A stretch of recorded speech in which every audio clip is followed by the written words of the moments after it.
Hey guys, I'm Vanessa Ron, figure competitor with Team G-Force. I'm here at the Retro Fitness in Matawan, New Jersey, and standing alongside me, I have G-Force physique competitor Vinny Russo. Hi, Vinny. How you doing? Now, I'm doing good. How are you? I'm all right. I'm hanging in there. The last time I saw you, you were at the MPC East Coast in your first ever physique show, where you took second, right? Yes, that's right. And who coached you along with that? Dan Horton coached me along with that, and got to give all the props to him in the world, man. He gave me the right diet plan, gave me the right workout and cardio regimen, and he took my physique, he put it to its true physical potential, and that's all I could ask for, and it worked out great, and I'm staying with him, staying with G-Force. How did he find you, or how did you hear about physique competitions? Because you sort of came onto the scene out of nowhere and just fit the bill perfectly. Well, what happened was, I was training, and some girl that was with you guys, she told me, why don't you try competing? I go through G-Force, they could train you. I'm like, I really don't know what to do. They're like, well, these guys, they give you a nutrition plan that you follow, and they give you the cardio and things like that. So I was like, all right, let me try it out. So I met with Dan, and I'm like, yo, I want to do bodybuilding. And he's like, I don't think you should do bodybuilding. I think you should do physique. Trust me, I can see it. You excel there. He's like, it's a new category. They're looking for, professionals coming up. I was like, all right, I'll try it out. And that's how I got into it. He was like, it might work best for you, so I went with it. It did work really well for you because you took second in a very tough class, and I kind of didn't see anything about you for a little while, and the next thing I know, you are being flown out to LA for a bodybuilding body space competition, right? Yes, that is correct. What happened was, I'm part of bodybuilding.com. I was part of the body space program, and what happened was, they were doing a body space spokesmodel for 2012. You had to fill out an application. You had to submit photos and videos. And what happened was they had 500 guys and 500 girls, and voting went on throughout the site by the members of the site. And the top 20 men and the top 20 females got picked for the semifinalists. So I saw that, and I was like, oh, man, I got to get my diet in check. I got to get my cardio in check. This was right after Thanksgiving, so I just got done indulging. And from there, the administrators and the bodybuilding.com team picked, the top 5 finalists. I was one of them. So they flew us out to LA, put us in a hotel, and we competed. Now, I know Danny Houghton got you in shape for the competition. Did you go immediately to him for a diet to get back in shape when you heard about this? The first thing I did, once I found out, I texted him, like, listen, I need a plan. I'm sorry, but I'm sorry to throw this on you. He's like, oh, don't worry about it. This is great. I was like, should I even do it? Because I've been eating terrible. It was right after the competition, so I was indulging. It was right after Thanksgiving. And I'm like, should I even do it? He's like, yeah, man, go for it. And he was like, I can help you out. We'll put you on a regimen. And that's exactly what we did. So with the help of G-Force and your own determination, you're making a name for yourself out there. What's next for you with competitions? Well, right now I'm going to do the Mid-Atlantics. It's in May, and I'll be in the physique category. And hopefully from there I go to Junior USAs or Junior Nationals, and hopefully I'll win. Okay, so I think I don't know, it's May, so how many weeks? Are we 8 weeks out, about 10 weeks? Yeah, we're about 8 or 9 weeks out right now. Yeah. Okay, so what kind of workout are you going to do today? Well, today's supposed to be my day off, but I felt good about coming in here, and I felt good about lifting, so I already did all my workouts, the whole week. So I'm going to just go through like a full body circuit, basically. So I'll do an exercise for back, I'll do an exercise for chest, shoulders. I'm not going to do legs because I do legs tomorrow and I usually kill them, so I want to keep them nice and fresh. So this is a pretty good workout for anyone that's just looking for a nice pump that maybe has worked out everything already? Yeah, this type of workout is something that I would probably do, a couple days, a week before the competition, just give that full body pump. All right, I'm excited to see it. After your last show, it seems that you enjoyed it and you want to compete again. Did you get feedback from the judges, and is there anything this season you're looking to improve on? Okay, yeah. Well, for my first competition, I got a lot of feedback from the judges. I went and asked them, and, Glenn told me some specific things. He said, number one, your tan might be just a little bit too dark, so I got to go a little bit lighter with the tan.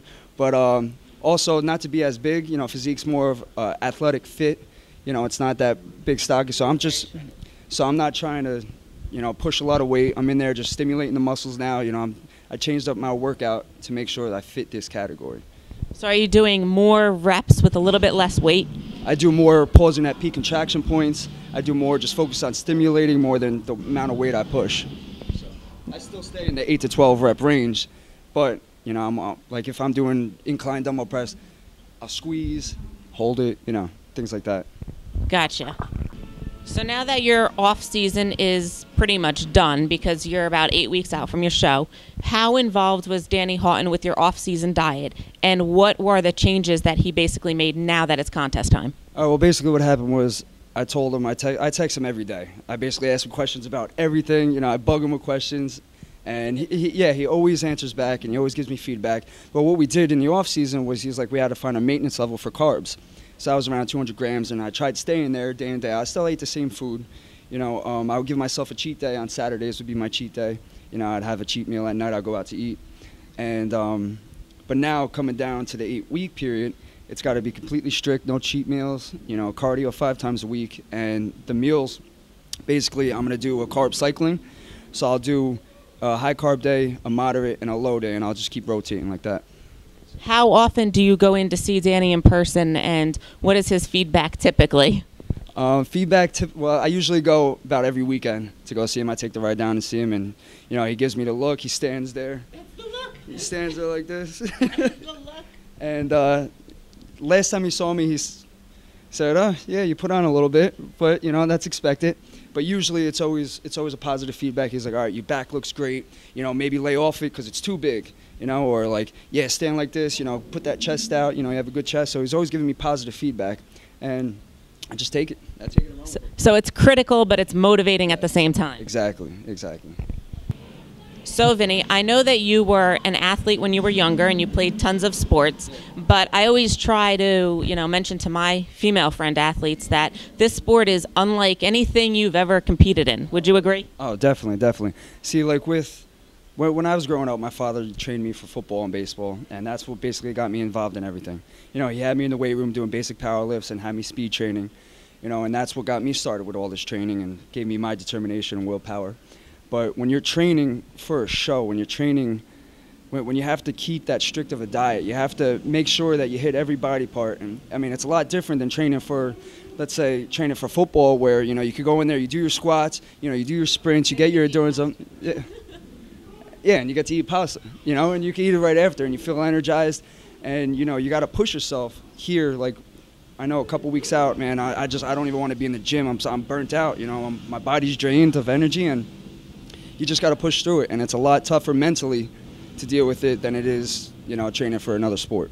You said it. I think it's so tough mentally, and I always try to explain that to people, that the discipline from a younger age as an athlete helps, but ultimately it's up to you to do this sport because no one's pushing you day in and day out at the gym. Yeah, no one's going to push you. You know, you gotta roll yourself out of bed at 5:30 in the morning and do your cardio before breakfast, you know?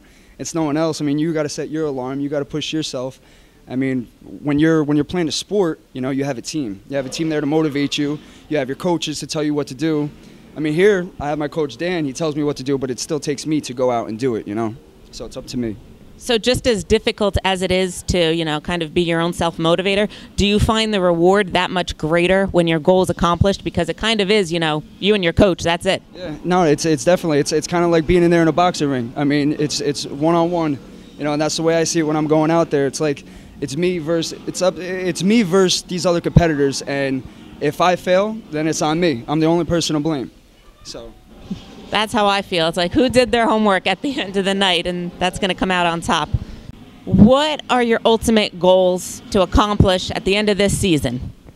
To win first in my first competition this season, then to go on to nationals, get my pro card, and then take it from there. Sounds good. I'll throw in the overall at your first show. Win your class in the overall and then get the pro card. All right, that's what I'm moving.